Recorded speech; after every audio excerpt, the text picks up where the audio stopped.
Hello everyone, ఈరోజు నేను మీకు చెప్పబోయేది విక్రమ బేతాళలోని పేద బ్రతుకు అనే కథ.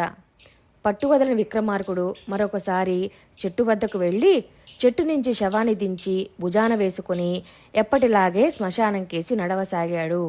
అప్పుడు శవంలోని బేతాళుడు, రాజా, మహావైభవాలకు అలవాటు పడిన నీవు ఈ హేయమైన పనిని ఎలా ఇంత దీక్షగా చేస్తున్నావో నాకు నిజంగా అర్థం కాకుండా ఉన్నది. వినయగుప్తుణ్ణి ఎంతగానో ప్రేమించిన హేమాంబిక తాను నివసించబోయే పేద ఇంటిని కొద్దిసేపైనా భరించలేక తన ప్రేమను సైతం కోల్పోయింది కదా. నీకు శ్రమ తెలియకుండా ఉండేందుకు గాను వారిద్దరి కథ చెబుతాను విను అంటూ ఈ విధంగా చెప్పసాగాడు. వర్తకానికి ప్రసిద్ధిగన్న వలభీ నగరంలో ధనగుప్తుడనే వైశ్యుడు ఉండేవాడు. ఈయన కావడానికి సంపన్నుడే అయినా కలిమికి మించిన వైభవంతో జీవించి తన ఆస్తి కొంచెం కొంచెంగా పోగొట్టుకోసాగాడు. భవిష్యత్తు మాట ఎలా ఉన్నా ఆయన భార్యా పిల్లలు చీనాంబరాలు ధరించారు, మేనాలలో ఎక్కి తిరిగారు, అన్ని భోగాలు అనుభవించారు. ధనగుప్తుడి కుమార్తె హేమాంబికకు యుక్త వయసు వచ్చేసరికి వారి సంపద చాలా భాగం తరిగిపోయింది. అందుచేత ఆమెను పెళ్లాడడానికి గొప్ప ఇంటి వారెవరూ ముందుకు రాలేదు. అయితే కొన్నాళ్లకు అదృష్టవశాత్తు హేమాంబికకు ప్రేమపాత్రుడైన వినయగుప్తుడనే వలభీనగర యువకుడు ఒకడు వరుడుగా లభించాడు. ఈ వినయగుప్తుడు ఎంతో అందగాడు మాత్రమే కాక మానమర్యాదలు తెలిసినవాడు, సంస్కారము చదువు ఉండి ఎవరితో ఎలా మసులుకోవాలో చక్కగా తెలిసినవాడు. అటువంటి వాడు ఏ రాజసేవకైనా అలంకారంగా ఉండగలడు. అయితే వినయగుప్తుడు గొప్ప వంశంలో పుట్టినవాడు కాడు, పేద కుటుంబంలో పుట్టినవాడు. పేదరికం అనుభవిస్తూనే స్వశక్తి చేత కృషి చేసి పైకి వచ్చి వలభీ నగరంలోని వర్తకుల వద్ద కొలువు సంపాదించుకొని హాయిగా జీవయాత్ర గడుపుకుంటున్నవాడు. హేమ వినయుణ్ణి పెళ్లాడడానికి సిద్ధపడింది, కానీ ఆ పెళ్లి ఆమె తల్లిదండ్రులకు అంతగా ఇష్టం లేదు. వినయుడు అందగాడు, బుద్ధిమంతుడు, పైకి రాదగినవాడు అని వాళ్ళు ఒప్పుకున్నారు. కానీ హేమ గొప్ప ఇంటివాణ్ణి ఎవరైనా పెళ్లాడితే బాగుంటుందని వారి ఉద్దేశం. ధనగుప్తుడు తన కుమార్తెకు కొన్ని గొప్ప సంబంధాలు చూశాడు, కానీ వాటిలో ఒక్కటి హేమకు నచ్చలేదు. వినయుడిలో ఉండే ఆకర్షణలో 100వ వంతు కూడా వారిలో ఆమెకు కనబడలేదు. వినయుడికి కల మంచి లక్షణాలన్నీ గల యువకుణ్ణి గొప్ప వంశం నుంచి తీసుకువచ్చే శక్తి ధనగుప్తుడికి లేదు. అందుచేత వినయుడంటే హేమకు ఎంతో ఇష్టంగా ఉన్నది కనుకను ఆమె తల్లిదండ్రులు ఈ పెళ్లికి సమ్మతించారు. హేమ వినయుల పెళ్లికి నిశ్చితార్థం జరిగింది. ముహూర్తం కూడా ఏర్పాటు చేశారు. వినయుడు హేమతో, మన పెళ్లికి మీ వాళ్ళు ఒప్పుకోవడం నాకెంతో గొప్ప అదృష్టం. నీ వెంట నాకింకా మంచి రోజులు వస్తాయనుకుంటున్నాను. మనం కాపురం చేయబోయే ఇంటిని నీవింతదాకా చూడనే లేదు.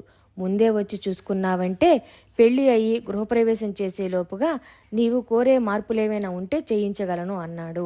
మన్నాడే హేమ మీనా సిద్ధం చేయించి తనకు గల మంచి జరీ పట్టు చీరల్లోకెల్లా మంచిదిగా చూసి ధరించి వినయుడు చెప్పిన గుర్తులు బోయిలాలకు చెప్పి మీనాలో బయలుదేరి తాను మెట్టబోయే ఇంటికి బయలుదేరింది. మీనా రాజవీధులు, మామూలు వీధులు దాటి గొంతుల వెంట ముందుకు పోసాగింది. మిద్దెలు మేడలో పోయి పూరిపాకలు, పశువుల శాలలు, ఇళ్ల పక్కన పెంటపోగులు కంటపడసాగాయి.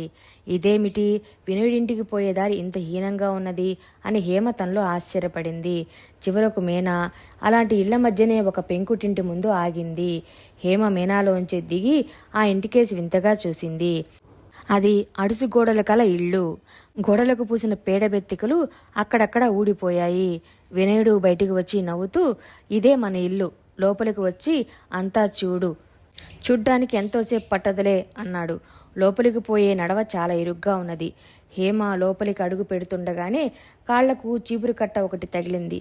ఆమె చేదరించుకుంటూ పక్కకు ఒత్తిగిలేసరికి ఆమె భుజానికి నడవ కూడా తగిలి పమిట కొంగుకు నల్లగా మట్టి మరక అయింది. తలతలలాడే జరీపైన అది చాలా వికారంగా కనిపించింది. హేమ కళ్ళ నీళ్ల పర్యంతమయ్యింది. వినయుడు ఇదేం పట్టించుకోలేదు, గమనించను కూడా లేదు. అతను ముందు నడుస్తూ లోపలికి దారి తీశాడు.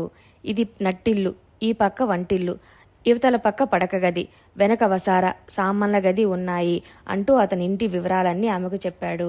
హేమంత పేద ఇంట్లో ఏనాడు జీవించలేదు సరికదా, ఏనాడు ప్రవేశించను కూడా లేదు. కప్పు ఎక్కడ చూసినా మసిబారి బూజు వేలాడుతున్నది. అన్ని గోడలు పెళ్లలూడి దుమ్ము కొట్టుకొని ఉన్నాయి. పడక గది అన్నది కూడా తతిమా వాటికన్నా ఏమీ శుభ్రంగా లేదు. ఆ గదిలో ఒక పాత కుర్చీ ఉన్నది. ఇల్లు బాగు చేసేవాళ్ళు ఇప్పుడే వచ్చారు. వాళ్లతో మాట్లాడి ఇప్పుడే వస్తాను. ఈ లోపుగా ఈ కుర్చీలో కూర్చొని ఇంటికి కావలసిన ఏమిటో ఆలోచించు. కొద్ది ఖర్చుతో మనం ఈ ఇంటిని వీలైనంత సుఖంగా చేసుకోవచ్చు అని హేమతో చెప్పి వినయుడు బయటికి వెళ్ళాడు. హేమకి ఇదంతా కలలాగా ఉన్నది. ఆమె కుర్చీలో కూర్చొని దానిపై చెయ్యి ఆనించేసరికి చేతికి దుమ్ము తగిలింది. ఆమె చివాలను లేచి మేడ వెనక్కి తిప్పి తన చీర ఎంతో దుమ్ము అయినట్టు తెలుసుకున్నది. ఆమెకు దుఃఖం ఆగలేదు. చీచీ, వెదవ కొంప, ఎక్కడ చూసినా మసి, దుమ్ము, బూజును అని తిట్టుకొని ఏడుస్తూ పమిట కొంగితో కళ్ళు తుడుచుకున్నది. ఆమె కళ్ళు చెంపలు మట్టితో నల్లగా అయిపోయాయి. ఆమెకు దుఃఖం మరింత అయ్యింది. చీర కొంగుతో ముఖం కప్పుకున్నది. ఆమె ఈ దుఃఖంలో మునిగి ఉండగా వినయుడు వచ్చాడు. ఏమిటి, ఏమైంది, ఎందుకు ఏడుస్తున్నావు అని అతను హేమను ఎంతో ప్రేమగా అడిగాడు.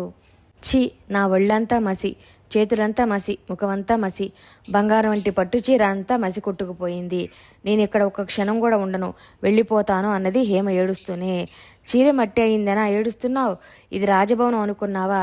మన పెళ్లి అయినాక ఈ ఇంటికి మట్టి దులపడం, బూజు దులపడం లాంటి పనులు నువ్వే కదా చూడాలి. మట్టి చూసి భయపడితే ఎలాగా అన్నాడు వినయుడు. నా బంగారం వంటి చీరే, నా ఒళ్ళంతా మట్టే, ఇంటికి పోయి తలంటు స్నానం చేస్తే గాని ఈ దిక్కుమాలిన మట్టి వదలదు అన్నది హేమ. వినయుడు అన్న మాట వినిపించుకోకుండా. వినయుడిలో పెద్ద మార్పు వచ్చింది. అతను గంభీరంగా, క్షమించు హేమ, నిన్నిక్కడికి రమ్మనడం చాలా పొరపాటయ్యింది. ఇటువంటి చోట నీవు ఒక్క క్షణం కూడా ఉండలేవు. కాపురం ఎలా చేయగలవు అన్నాడు. హేమ మేనా ఎక్కి తన ఇంటికి వెళ్ళిపోయింది. ఆమెను చూడడానికి వినయుడు మరీ వెళ్ళలేదు. అతను ధనగుప్తుడి వద్దకు మనిషిని పంపి తాను హేమాంబికను పెళ్లాడడానికి అర్హుడు కాడని, అందుచేత పెళ్లి ప్రయత్నాలన్నీ విరమించుకోవలసిందని చెప్పించాడు. హేమకు ఈ సంబంధం తప్పిపోయినందుకు తల్లిదండ్రులు కొంచెం కూడా దిగులు పడలేదు. తమ పిల్ల అదృష్టం బాగుండటం వల్లనే ఇలా జరిగిందనుకున్నారు. వినయుడు తనను నిజంగా ప్రేమించలేదని, అందుకే అకారణంగా తనపై అలిగి పెళ్లి మానుకున్నాడని అనుకున్నది హేమ. బేతాళుడి కథ చెప్పి, రాజా, వినయుడు హేమను ప్రేమించకపోవడానికి కారణం ఏమిటి? కనీసం ఆమె పైన ప్రేమ ఉన్నట్టు నటించక దుఃఖిస్తున్న దాన్ని ఓదార్చకుండా ఆమెను అలాగే పంపేశాడు కదా. అటువంటి వాడు ఆమెను మొదట పెళ్లాడటానికి ఎందుకు సిద్ధపడ్డాడు? ఈ ప్రశ్నలకు సమాధానం తెలిసి కూడా చెప్పకపోయావో నీ తల 1000 బొక్కలవుతుంది అన్నాడు. దానికి విక్రమార్కుడు, వినయుడికి హేమపై ప్రేమ ఉన్నదనటానికి ఎటువంటి సందేహమూ లేదు. హేమ కూడా వినయుణ్ణి ప్రేమించింది, కానీ అతని దారిద్ర్యాన్ని స్వయంగా చూడకుండానే ఆమోదించింది. ఆమె అతని ఇంటికి వెళ్ళడం ఆమె ప్రేమకు పరీక్ష అయ్యింది, కానీ వినయుడి ప్రేమకు పరీక్ష కాలేదు. అతని దారిద్ర్యాన్ని కొద్దిసేపు భరించలేని మనిషి ఆ దారిద్ర్యంతో కలకాలం కాపురం చేయగలదా? ఒకవేళ పంతానికి ఆ దారిద్ర్యాన్ని ఆమె ఆమోదించినప్పటికీ అది ఆమెకు ఎంతో త్యాగం అవుతుంది. ఆమె చేత అంత త్యాగం చేయించడం అతనికి ఇష్టం లేకపోయిందంటే అందుకు కారణం అతనికి ఆమెపై గల ప్రేమే గాని మరొకటి కాదు అన్నాడు.